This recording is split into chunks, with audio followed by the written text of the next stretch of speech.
Welcome back to Midnight Haven, where stories are whispered in calm tones, wrapped in mystery, and carried through the quiet glow of the night. Tonight, we journey far back into the heart of ancient Egypt to uncover the forgotten legend of the Silver Pharaoh, a ruler whose name faded from the world, yet whose legacy still gleams like moonlight on metal. Who was he? Why was he honored with silver, a metal even rarer and more sacred than gold in ancient times? And what secrets did his reign leave behind, hidden for thousands of years? Get comfortable, breathe slowly, and let the story unfold. Before we begin, your like helps this story reach more dreamers, and your subscription makes you part of the Midnight Haven family. Always here for calm, enchanting bedtime stories. Now let's step into the silent corridors of ancient Egypt and discover the untold story of the Silver Pharaoh. Night fell still over the Nile Delta, and the sea breeze rustled across the mud-brick rooftops as if whispering secrets known only to those who truly listened. In the city of Tanis, where the scent of the sea mingled with the scent of the silt, a child was born who would quietly change the course of history, without ever raising a sword or fighting a single battle. The child was named Supsunes, a royal name, but at that time he was nothing more than an infant, wrapped in thin linen, his mother trying to shield him from the night's chill, while the high priests surrounded her, chanting soft hymns, welcoming the birth of the son of the royal house. But behind that tranquil atmosphere, Egypt was living through a strange period. The south, Thebes, was under the control of the priests of Amun. The north, the Delta, was ruled by kings who had lost much of their prestige. Trade was in turmoil, and the entire political structure was as fragile as ancient pottery. The birth of Supsunes was like a candle lit in a vast, dark room. It doesn't change everything, but it offers a silent hope that something new might begin. The child grew up hearing stories of past kings, Thutmose the Great, Ramses the Mighty, Amenhotep the Wise. But he wasn't like them, and no one expected him to ever be like them. Times had changed, and the world around him was being swept away by weakness and division. Yet, the coming hero had a completely different way of writing his own glory. In Tanis, life was different from other cities. The proximity to the sea made the air more humid, the nights longer, and the land less fertile than the Nile Valley to the south. And yet, the city possessed something unique: tranquility. This tranquility shaped a different character within Supsunes. He went to the temples from childhood, not because anyone forced him, but because he loved observing the rituals and listening to the priests' words echoing in the stone halls. He was a quiet child, sitting for long periods without speaking. His eyes followed things with a wise caution unbecoming of his age. Because Egypt was politically divided at the time, Supsunes grew up understanding two worlds: the world of politics, the royal court, decisions, conflicts, and relations with tribes and merchants; the world of religion, rituals, consecration, and the power of the priests who had become almost rulers in the south. He grew up understanding something important: that a truly powerful king is not one who controls everyone, but one who silently balances the various powers. While children his age played in the sandy streets, he sat before the tall columns of temples, reading inscriptions and trying to understand the secrets of past kings. Little did he know that fate had a long journey in store for him, a journey that would make him a king unlike any other. As he grew into a young man, the weakness of the royal court became increasingly apparent. The king who preceded Susenes had not been strong, and the Libyan tribes were encroaching on the delta's borders from one side, while the priests in the south were growing in power from the other. Everyone knew that Egypt needed a king who would not provoke conflict, a king who could deal with the priests without confrontation, with the army without fear, and with the people without imposing his will upon them. Therefore, with a tranquility like the moon's movement over the Nile, all eyes turned to the quiet, composed young man who had never been embroiled in conflict, Susenes. His ascension to the throne was not tumultuous. No wars, no grand celebrations, no military victories. It was as if a stone had been placed in its rightful position. A king who had not sought the throne, but who was the right one for it. The priests accepted him immediately, for they saw in him a young man willing to compromise. The army respected him because he did not demand unnecessary fighting. And the people felt that, for the first time in years, there was a leader who wasn't seeking personal glory. And so began the reign of the king who thousands of years later would be known as the Silver Pharaoh. Unlike most kings, Susenes was not fond of war. He saw his world as riddled with cracks, and the last thing Egypt needed was another battle to drain its resources. Therefore, he focused on building, not destroying.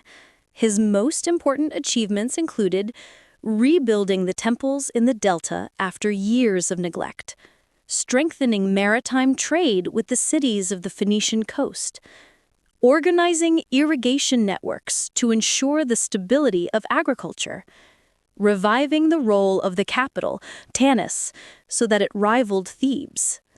He personally visited construction sites, stood near the workers, asked questions, and inquired about small details that no other king might have considered. While no scenes of his wars were carved on the temple walls, images of projects, reforms, and a prosperous life were found. He believed that the glory that endures is that which does not depend on bloodshed. This belief made his reign one of the most stable periods in a time when Egypt was changing both internally and externally. Why was he called the Silver Pharaoh? Here begins the legend, the part that made Susenes different from any other king. In ancient Egypt, gold was a symbol of the sun and was associated with almost all the kings. But in Susenes' time, something unusual happened. The king chose a rare and very expensive metal, silver. It was more valuable than gold at that time because it wasn't easily mined in Egypt. Obtaining it required trade with distant lands.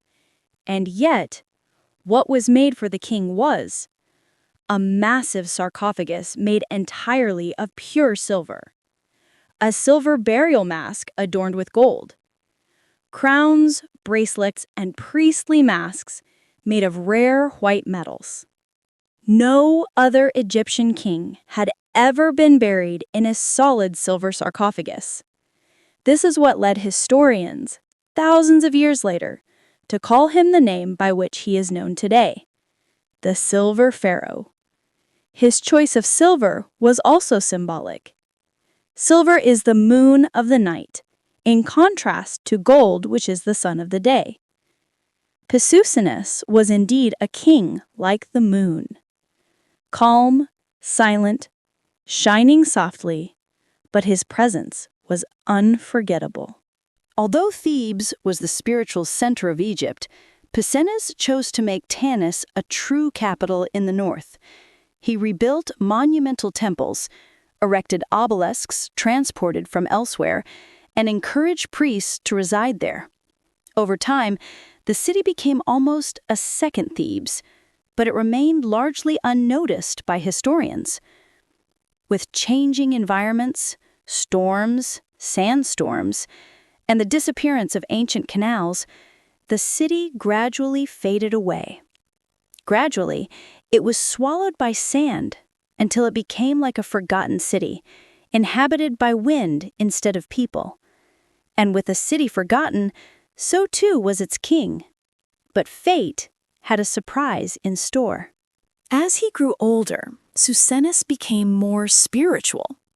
He would spend long hours in the temple corridors, asking the priests about the meaning of rule, the true role of kings, and what he would leave for the world. He was not a king who lived a life of excessive luxury. Rather, he lived a life of order and precision. As the years passed, he gradually lost his physical strength, but he retained his mental clarity. He insisted on attending the council meetings himself, even in his most difficult days. And as his end drew near, he gathered the high priests and told them, "A king is not a tree trunk, but a shadow. What matters is that the shadow remains cool on the earth, even after he is gone." His last words were a precise expression of his entire life: serenity, wisdom, and responsibility. The discovery that changed history. In 1939, thousands of years later, the French archaeologist Pierre Montet was excavating in Tanis. He wasn't expecting anything remarkable because most of the Delta tombs had been opened or looted. But when he reached a strange burial chamber, he found something the world hadn't seen since the discovery of Tutankhamun's tomb: a complete silver coffin. It wasn't badly corroded. The silver looked gleaming despite the millennia. And when he lifted the lid, the royal silver mask appeared with serene features, like a king sleeping under the moon. Montet was stunned. No one had ever known that Egypt was capable of crafting silverwork of such precision.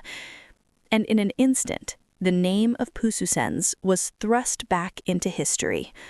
The quiet king, who left behind no wars or monumental temples, left behind something even rarer: a silver masterpiece unparalleled in the history of humankind. Thousands of years later, the Silver Pharaoh still stands among kings as a tale unlike any other. He was not the most powerful, nor the most famous, nor the ruler of the largest empire. But he was a king who understood that silence is not weakness, that wisdom is mightier than the sword, and that the moon, despite its silence, is enough to illuminate an entire night. This is the story of Susenes, a king whose voice the world never heard while he lived.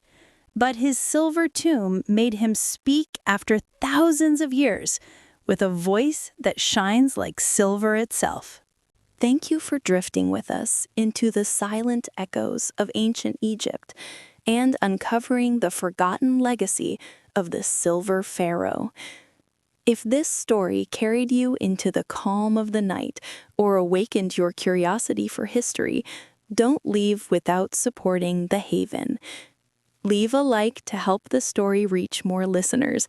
Subscribe to join the Midnight Haven family and never miss the next tale. Your presence keeps this sanctuary of calm storytelling alive. Until we meet again under the quiet glow of the night, sleep peacefully, dream deeply, and remember, every legend has a whisper waiting to be heard.